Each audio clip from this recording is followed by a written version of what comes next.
দেখছেন আপনাদের প্রিয় চ্যানেল শিলিগুড়ি নিউজ টিভি। আজ 11ই আগস্ট রবিবার। জানাবো আজকের বাছাই করা 10টি তাজা খবর। শুরুতেই এক নজরে সংবাদ শিরোনাম।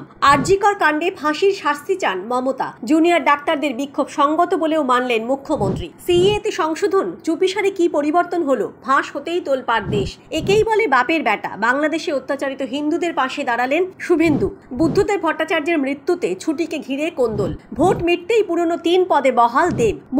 সঙ্গে সাক্ষাৎ জয়শঙ্করের। দীর্ঘ টানাপোড়েন শেষে মালদ্বীপের সঙ্গে দূরত্ব কমছে ভারতের। ভারী বৃষ্টির সম্ভাবনা উত্তরবঙ্গে। কি বলছে ওয়েদার রিপোর্ট? প্রতিদিন সঠিক খবর নিয়মিত শোনার জন্য সাবস্ক্রাইব করুন শিলিগুড়ি নিউজ টিভি চ্যানেলটিকে। আসছি বিস্তারিত খবরে। আরজিকর কাণ্ডে দোষীর ফাঁসি চাইলেন মমতা। তিনি নিজে ফাঁসির বিরোধী, কিন্তু এই ন্যাক্কারজনক অপরাধের ঘটনায় কোনো ক্ষমা হয় না। দৃষ্টান্তমূলক শাস্তি প্রয়োজন বলে মত তার, যাতে ভবিষ্যতে আর কেউ কখনো এ ধরনের ঘৃণ্য অপরাধ করতে সাহস না পায়। মমতার কথায় সর্বোচ্চ সাজা, একেবারে ফাঁসির আর্জি জানাতে বলেছি। অন্য যে কোনো এজেন্সি তদন্ত করলেও আপত্তি নেই। একই সঙ্গে জানান আন্দোলনকারী চিকিৎসকদের পাশে আছেন তিনি। তাদের দাবির সঙ্গে তিনিও সহমত। আরজিকর মেডিকেল কলেজের চিকিৎসক পড়ুয়ার হাড়হিম করা নৃশংস হত্যাকাণ্ডের ঘটনায় শিউরে উঠেছে সবাই। ঘটনার প্রতিবাদে জেলায় জেলায় কর্মবিরতিতে জুনিয়র ডাক্তাররা। এমনকি দিল্লিতেও গড়িয়েছে এই ন্যাক্কারজনক ঘটনার জল। দিল্লি এইমসের তরফে এই ঘটনার তীব্র ধিক্কার জানানো হয়েছে। দোষীর গ্রেফতার ও শাস্তির দাবিতে সোচ্চার হয়ে মাঠে নেমেছে বিরোধী দলগুলিও। শুক্রবার দেহ উদ্ধারের পরই মৃতার বাবা মার সঙ্গে ফোনে কথা বলেন মুখ্যমন্ত্রী মমতা বন্দ্যোপাধ্যায়। যারাই এই ঘটনা ঘটিয়ে থাকুক না কেন, কাউকে ছাড়া হবে না বলে মৃতার বাবা মাকে আশ্বস্ত করেন তিনি। সিপি বিনীত গোয়েলের সঙ্গেও কথা বলেন মুখ্যমন্ত্রী, যাতে দোষীদের ধরতে নির্দেশ দেন তিনি। নির্দেশ দেন দোষীদের ধরে 3-4 দিনের মধ্যে ফাস্ট ট্র্যাক কোর্টে তুলে ফাঁসির আর্জি জানাতে। এমনকি তদন্তের স্বার্থেও অন্য এজেন্সি দিয়েও তদন্ত হতে পারে, এই মর্মেও বার্তা দেন মমতা। প্রসঙ্গত, এদিন সাংবাদিক বৈঠকে কলকাতা পুলিশের সিপি বিনীত গোয়েলও বলেন, আমরা পরিবার ও চিকিৎসকদের সঙ্গে আছি। তদন্তের স্বার্থে যা যা করা প্রয়োজন নিরপেক্ষ ও স্বচ্ছভাবে সবটুকু করা হবে। তারপরেও যদি পরিবারের অন্য কোনো এজেন্সিকে দিয়ে তদন্তের দাবি থাকে, তাতেও আমাদের কোনো আপত্তি নেই। এদিন সাংবাদিক বৈঠকে গোয়েল বলেন যে, অপরাধী যেই হোক না কেন, আমাদের কাছে সে একজন অপরাধী। তিনি জানান, ধর্ষণ ও খুনের ধারায় মামলা রিজু হয়েছে। যৌন নির্যাতনের প্রমাণ মিলেছে। এটা যৌন নিগ্রহের পর খুনের ঘটনা। অত্যন্ত দুর্ভাগ্যজনক এই ঘটনা। পশ্চিমবঙ্গে ভোট বাক্সে ঝড় তুলতে বিজেপির অন্যতম হাতিয়ার ছিল সংশোধিত নাগরিকত্ব আইন বা সিএএ। যদিও এবারের নির্বাচনে বাংলায় চমকপ্রদ ফলাফল করতে পারেনি গেরুয়া শিবির, তবে মতুয়া অধ্যুষিত 2 আসনেই বাজি মাত করেছে তারা। বাংলার সার্বিকভাবে ভালো ফলাফল না হলেও বনগাঁ এবং রানাঘাট এই 2 কেন্দ্রেই এবার পদ্ম ফুটেছে। এই আবহে শোনা গিয়েছিল সংশোধিত নাগরিকত্ব আইনের জন্য আবেদনের প্রক্রিয়া সরলীকরণের সিদ্ধান্ত নিতে পারে কেন্দ্রীয় সরকার। এখন শোনা যাচ্ছে ইতিমধ্যেই এই বিষয়ে পদক্ষেপ নেওয়া হয়েছে। সংশোধিত নাগরিকত্ব আইন রুলের 1A শিডিউল অনুসারে আবেদনকারী ব্যক্তি অথবা তার পূর্বপুরুষ বাংলাদেশ, পাকিস্তান, আফগানিস্তান থেকে আসা সংখ্যালঘু, এটা প্রমাণ করার জন্য নির্দিষ্ট নথি জমা করতে হয়। উক্ত শিডিউলে এমন 9টি নথির তালিকা রয়েছে, তবে রিপোর্ট বলছে এবার তার সঙ্গে জুড়ে রয়েছে ইত্যাদি। জানা যাচ্ছে যদি নির্দিষ্ট 9টি নথি নাও থাকে, তাহলেও সিএ এর আবেদনে অসুবিধা হবে না।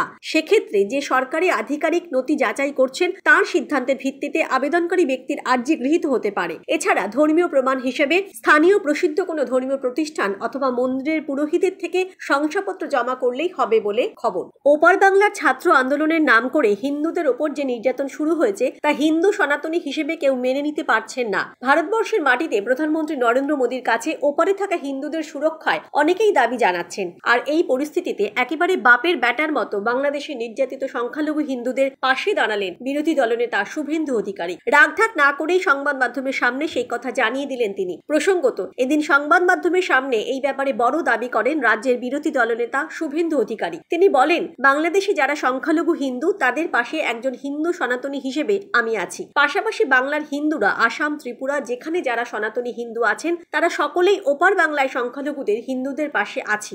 একাংশ বলছেন এই কথা বলার জন্য বুকের পাটা থাকা যায়, কিন্তু কোন রকম ভোট ব্যাংকের দিকে না তাকিয়ে হিন্দু সনাতনীদের রক্ষা করতে ওপারে যারা নির্যাতনের শিকার হচ্ছেন প্রতি মুহূর্তে, তাদের পাশে দাঁড়িয়ে বাপের ব্যাটার মতো প্রকৃত হিন্দু সেবক হিসেবে নিজেকে পরিচয় দিলেন শুভেন্দু অধিকারী। প্রয়াত হয়েছেন মুখ্যমন্ত্রী বুদ্ধদেব ভট্টাচার্য, আর তার মৃত্যুতে ছুটি দেওয়া নিয়ে বিজেপি তৃণমূল কংগ্রেসের মধ্যে তুমুল রাজনৈতিক টানাপোড়েন শুরু হলো। আর সেটা দেখা গেল খোদ কলকাতা হাইকোর্টে। এই ঘটনা নিয়ে প্রয়াত প্রাক্তন মুখ্যমন্ত্রীকে শ্রদ্ধা জানাতে শুক্রবার কলকাতা হাইকোর্ট ছুটি দেওয়ার পক্ষে এবং বিপক্ষে বৃহস্পতিবার বিকেল থেকে মাঝরাত পর্যন্ত আইনজীবীদের বড় সংগঠন বার অ্যাসোসিয়েশনের 3 কর্তা 3টি বিজ্ঞপ্তি প্রকাশ করলেন। আর তাতে কার ক্ষমতা কত বেশি সেই প্রতিযোগিতায় নেমে পড়লেন তারা। এমন ঘটনা যে ঘটতে পারে তা কেউ কল্পনাও করেননি। তৃণমূল কংগ্রেস প্রয়াত প্রাক্তন মুখ্যমন্ত্রীকে শ্রদ্ধা জানাতে যখন ছুটি দেওয়ার পক্ষে, তখন বিজেপি সেই ছুটির বিপক্ষে বিজ্ঞপ্তি দেয় বলেই খবর। আর এই ক্ষমতা প্রদর্শনের লড়াইয়ের মধ্যে বাস্তবে দেখা গেল শুক্রবার সকাল থেকে ছুটির মেজাজে কলকাতা হাইকোর্ট। সকালে বিচারপতিরা এজলাসে বসলেও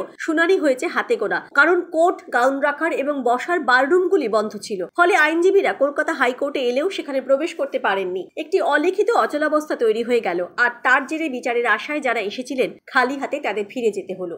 ভোটের আগে 3টি পদ থেকে ইস্তফা দিয়েছিলেন ঘাটালের বীরসিংহ উন্নয়ন পর্ষদের ভাইস চেয়ারম্যান, ঘাটাল মহকুমা হাসপাতালের রোগী কল্যাণ সমিতির চেয়ারম্যান এবং ঘাটাল রবীন্দ্র শতবার্ষিকী মহাবিদ্যালয়ের গভর্নিং বডির সভাপতি পদ থেকে তিনি ইস্তফা দেন। ভোট মিটতেই ফের সেই পুরনো 3 পদে বহাল তারকা সাংসদ দেব। স্বাস্থ্য ভবন থেকে এই সংক্রান্ত চিঠি ঘাটাল মহকুমা হাসপাতালে এসে পৌঁছেছে। লোকসভা নির্বাচনের আগে নিজের সংসদীয় এলাকা ঘাটালের 3 প্রশাসনিক পদ থেকে আচমকা ইস্তফা দেন তৃণমূলের তারকা সাংসদ দেব। ঘাটালের বীরসিংহ উন্নয়ন পর্ষদের ভাইস চেয়ারম্যান, ঘাটাল মহকুমা হাসপাতালের রোগী কল্যাণ সমিতির চেয়ারম্যান এবং ঘাটাল রবীন্দ্র শতবার্ষিকী মহাবিদ্যালয়ের গভর্নিং বডির সভাপতির পদ থেকে ইস্তফা দেন তিনি। উল্লেখ্য, বীরসিংহ উন্নয়ন পর্ষদ গঠিত হওয়ার পর থেকে দেবকে ভাইস চেয়ারম্যানের দায়িত্ব দিয়েছিলেন স্বয়ং মুখ্যমন্ত্রী মমতা বন্দ্যোপাধ্যায়। এছাড়া তাকে ঘাটাল রবীন্দ্র শতবার্ষিকী মহাবিদ্যালয়ের গভর্নিং বডির চেয়ারম্যানও করা হয়। ঘাটাল সুপার স্পেশালিটি হাসপাতালের রোগী কল্যাণ সমিতির চেয়ারম্যানও করা হয় দেবকে। একসময় তাকে ঘাটাল কৃষি সমবায় ব্যাংকের চেয়ারম্যানও করা হয়েছিল।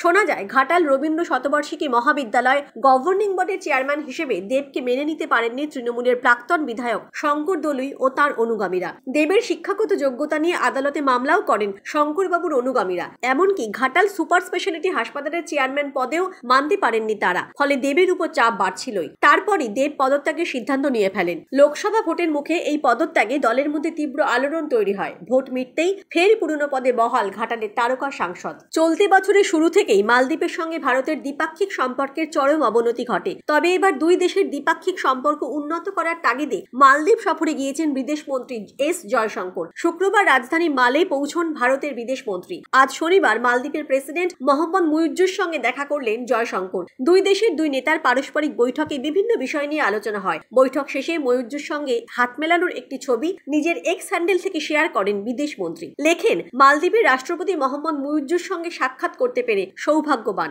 প্রধানমন্ত্রী নরেন্দ্র মোদীকে তিনি শুভেচ্ছা পাঠিয়েছেন। বৈঠকের ইতিবাচক দিক তুলে ধরে জয়শঙ্কর এও জানালেন, দুই দেশের জনগণ এবং আঞ্চলিক সুবিধার জন্য ভারত মালদ্বীপের দ্বিপাক্ষিক সম্পর্ক উন্নত করতে তারা প্রতিশ্রুতিবদ্ধ। গত নভেম্বরে মালদ্বীপে নতুন সরকার গঠন করেছেন চীনপন্থী মোহাম্মদ মুইজ্জু। বছরের শুরুতেই মুইজ্জুর মন্ত্রিসভার 3 জন মন্ত্রী এবং কয়েকজন সংসদ সদস্য প্রধানমন্ত্রী নরেন্দ্র মোদী সম্পর্কে অবমাননাকর মন্তব্য করার অভিযোগে দেশজুড়ে প্রতিবাদ ওঠে। মালদ্বীপ বয়কট দাবি জানায় দেশবাসী। এরপর মালদ্বীপ থেকে ভারতের সমস্ত সামরিক বাহিনী সরিয়ে নেওয়ার নির্দেশ দিল্লিকে দেয় মুইজ্জুর সরকার। বেঁধে দেয় সময়সীমাও। নির্দিষ্ট সময়ের মধ্যে মালদ্বীপ থেকে ভারতের সেনা প্রত্যাহার করে নয়াদিল্লি। এই ঘটনা দুই দেশের পররাষ্ট্র নীতিতে একটি উল্লেখযোগ্য পরিবর্তন সৃষ্টি করেছিল। ভারত এবং মালদ্বীপের মধ্যে সম্পর্কে টানাপোড়েনের পর এই প্রথম সে দেশে সফরে এলেন বিদেশমন্ত্রী। পররাষ্ট্রমন্ত্রী হিসেবে দ্বিতীয় মেয়াদে জয়শঙ্করের এটি প্রথম মালদ্বীপ সফর। এর আগে 2023 সালের জানুয়ারিতে দ্বীপপুঞ্জ সফরে গিয়েছিলেন তিনি। উল্লেখ্য, তৃতীয়বার সরকার গঠনের পর প্রধানমন্ত্রী পদে মোদী এবং তার মন্ত্রিসভার সদস্যদের শপথ গ্রহণ অনুষ্ঠানে অতিথি হয়ে এসেছিলেন মালদ্বীপ রাষ্ট্রপতি মোহাম্মদ মুইজ্জু। আগামী সপ্তাহে কি রাজ্যে হাওয়া বদল হবে? রাজ্যের আবহাওয়া নিয়ে বড় আপডেট দিল আলিপুর আবহাওয়া দপ্তর। সক্রিয় মৌসুমী অক্ষরেখা বাংলা থেকে সরে গিয়েছে ওড়িশায়। এই অক্ষরেখা উত্তর পূর্ব বঙ্গোপসাগর পর্যন্ত বিস্তৃত।